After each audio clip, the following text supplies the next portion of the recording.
Adesso basta, perché ho già fatto il mio pippone e sicuramente a voi altri non ve ne frega nulla, però vi voglio dire che a me questa motorettina mi ha fatto impazzire. Oh, questa sul nostro canale non l'avete mai vista, ma vi assicuro è una ciccia clamorosa.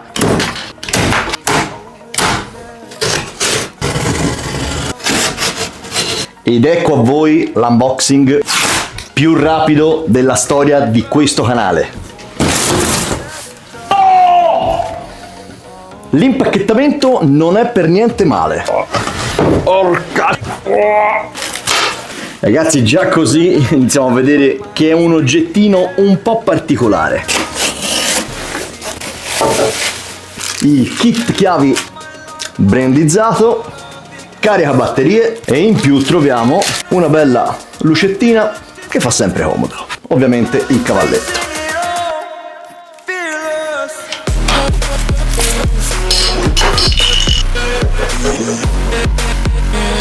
E per finire montiamo anche questo.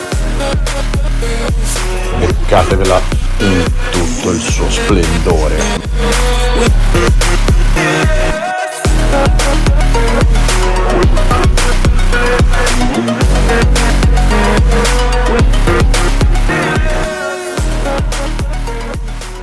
A differenza degli altri video siamo partiti subito con l'unboxing. Da quel tocco di sorpresa, ve l'ho fatta vedere così, non ve l'aspettavate, dite la verità. Partiamo come al solito però dalle dimensioni. 120 cm lunga, 95 cm alta e 47 cm circa larga. Però si vanno a ridurre anche una volta che abbattiamo lo stelo. In più ha un peso di 20 kg, quindi qualora abbiate bisogno di prenderla e caricarla su un'automobile o su un mezzo pubblico, tranquillamente ce la fareste, senza nessun problema. Circa 21 kg si alzano in tranquillità. Vorrei parlarvi anche di quello che è il punto di snodo che si trova alla base dello stelo, però in realtà ha poco senso, perché è una di quelle chiusure semplicissime che vediamo su tante altre biciclette, tra cui anche altre del gruppo DAU. Fondamentalmente ci si va anche ad applicare poca forza, perché ovviamente si sta seduti e stando seduti le forze applicate sullo snodo sono molto differenti rispetto a quelle lì che si vanno ad applicare sullo stelo di un monopattino. Quindi diciamo che è importante, ma in questo caso la tralascerò un po' di più rispetto ai monopattini. Il motore è da 250 watt, sono 250 watt che in realtà sono molto blandi, diciamo che a volte uno avrebbe bisogno di quel qualcosa in più, però me la sono giustificata questa scelta perché secondo me serve per far durare la batteria quanti più chilometri possibili. Per contenere i costi ovviamente diciamo che le cose sono state valutate nel minimo particolare, diciamo che riesce a fare velocità tra i 20 e i 25 km/h, ma questa cosa è un lato positivo per chi si approccia a questo mezzo, chi ci si avvicina piano piano. Avere un mezzo che è calmo, non ha fretta, vi lo farà apprezzare di più. Infatti anche la mia compagna, che diciamo non è questa gran testa calda che gli piace girare su chissà quale mezzo, è riuscita a guidarlo e mi ha detto: ma lo sai che mi ha stupito? E questa è una di quelle cose che mi ha fatto accendere la lucina. Le prestazioni, ve l'ho detto, non sono il suo forte, però ha una maneggevolezza clamorosa. La batteria, come vi dicevo all'inizio, è uno di quei punti che secondo me, andando a lavorarci col motore, riesce ad avere molta più resa di quella che in realtà avrebbe. Infatti abbiamo una 36 volt 10 A 10.4 mi sembra, che la casa dichiara fare circa 40 km con una carica completa. Vi dico, io probabilmente sono un po' più pesante rispetto ai loro standard dell'azienda, quindi abbiamo fatto qualche chilometro in meno. Comunque, se volete fatemi sapere qua sotto che andiamo a fare un bel test batteria anche di questa C4. Ovviamente in confezione troviamo un caricabatterie con un attacco che troviamo sotto la pedana.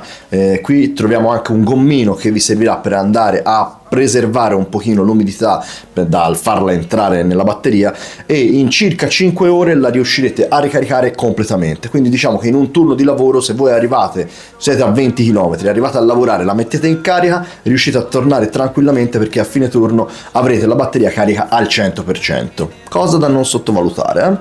perché questa gestione delle cose, delle capienze, batterie, motore, secondo me sono veramente state intelligenti.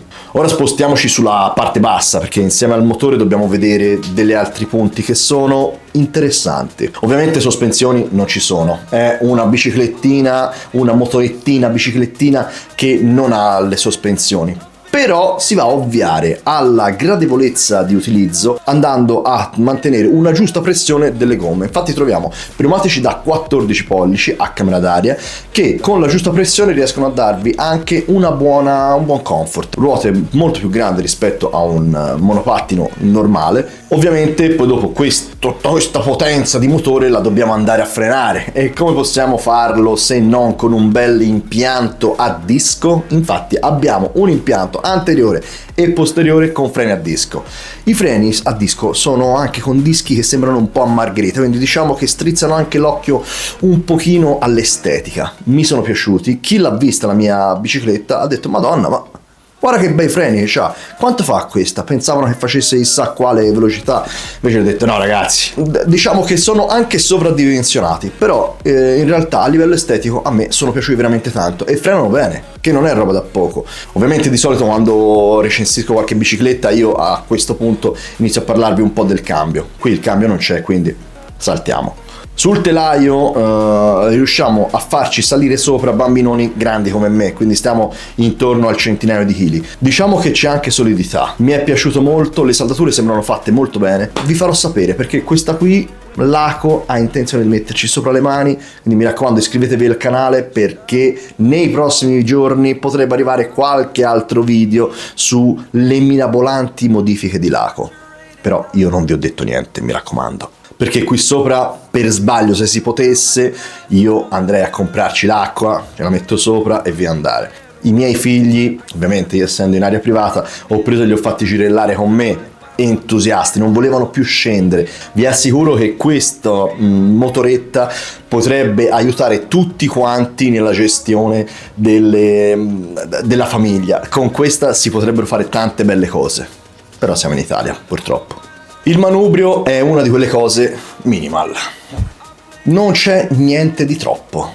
Troviamo a destra l'acceleratore e il selettore che poi dopo serve soltanto per andare a vedere quanta batteria c'è e vi andrà ad accendere o spengere la luce frontale. Mentre nella parte sinistra trovate semplicemente un interruttore, accendere e spengere. Stop. Che velocità fa? Boh! Io mi sono messo lì col navigatore a controllare. Quanti chilometri fa? Boh! Non ce ne frega nulla. Essenziale. L'essenziale è invisibile agli occhi, diceva qualcheduno. E infatti qui è tutto invisibile agli occhi. Non c'è nulla, si fa prima. Però, chicca delle chicche, nella parte posteriore abbiamo anche un portapacchi clamoroso sul quale ci sta tutto. Ci potevi mettere di tutto. Io per esempio per provarlo ho provato a metterci lo zaino di mio figlio. Ci sta. Andate a fare la spesa, un po' di fruttina, track, la mettete lì, non avete niente in mezzo a piedi, in mezzo alle mani. Tutto perfetto, utilissimo. Roba che uno scooter, questa roba qui, se la sogna, perché voglio dire, il bauletto sì c'è, ma non è con questa solidità. Questo è garantito per starci fino a 25 kg. Ma che 25 kg? Qui ce ne starà anche 50. È una figata. In metallo, ferro, duro, bello, che te non te ne dimentichi. Cioè, lì, una volta che tu ci hai messo sulle cose, ti arrivi a casa in tranquillità. E questo è il vero valore aggiunto. L'utilità. Uno spettacolo. Arriviamo alle conclusioni un attimino. Costa poco più di 400 euro. Arriviamo al prezzo che è quella cosa che tutti quanti aspettate di solito nelle recensioni. Per questo prezzo qui, per me è un best buy. L'unico problema è che in Italia oggetti del genere per le strade pubbliche non possono andare, ma semplicemente perché abbiamo una gestione dello Stato che secondo me i ministri che dovrebbero agevolare la mobilità, secondo me guardano molto più a quello che è la necessità delle aziende piuttosto che alle necessità delle persone, perché con un oggetto del genere si andrebbe a dimezzare gli scooter in tante città. Andando a 20 km orari, se dovete andare da casa al lavoro, ci andate in un batter d'occhio, in tranquillità, in sicurezza, seduti, senza nessun problema. Avete bisogno di portare la cassa d'acqua al lavoro, ve la mettete in mezzo alle gambe e andate. Chi ha bisogno di un oggettino del genere è costretto a dover andare a prendere uno scooter e a spenderci tanti soldi in più, bolle, assicurazioni, gomme, tagliandi, benzina, tutta questa roba qua la eliminiamo. Chi ha bisogno di un oggetto del genere si ritrova ad avere di più che magari non se ne fanno nulla, solo perché purtroppo abbiamo la Piaggio. E in Toscana se te fai chiudere la Piaggio è un problema. Adesso la Piaggio si sta avvicinando pian piano anche lei all'elettrico. Avevo pensato anche di portarvi un po' di recensione per quelli che sono gli scooter elettrici, ma lì andiamo su un altro settore, andiamo su altri prezzi. Io sono andato a vedere, cioè arriviamo a spendere 3.000 euro, ma a battere gli occhi, anche meno. Quindi secondo me diciamo che è una cosa che la politica potrebbe correggere, ma che probabilmente non correggerà mai a causa di quelle che sono le politiche economiche. Quindi potrebbe essere una soluzione definitiva al problema di mobilità delle grandi città come potrebbe essere Firenze. Adesso basta, perché ho già fatto il mio pippone e sicuramente a voi altri non ve ne frega nulla, però vi voglio dire che a me questa motorettina mi ha fatto impazzire. Infatti adesso gli dico all'Ago che gliela porto, gliela do, la modifica, fa tutto quello che vuole, ma dopo la deve ridare subito perché io con quella motorettina ci ho perso il cuore. Quindi adesso fatemi sapere anche voi cosa ne pensate, perché è una figata. Vi saluto e ci vediamo nel prossimo video. Ciao ragazzi!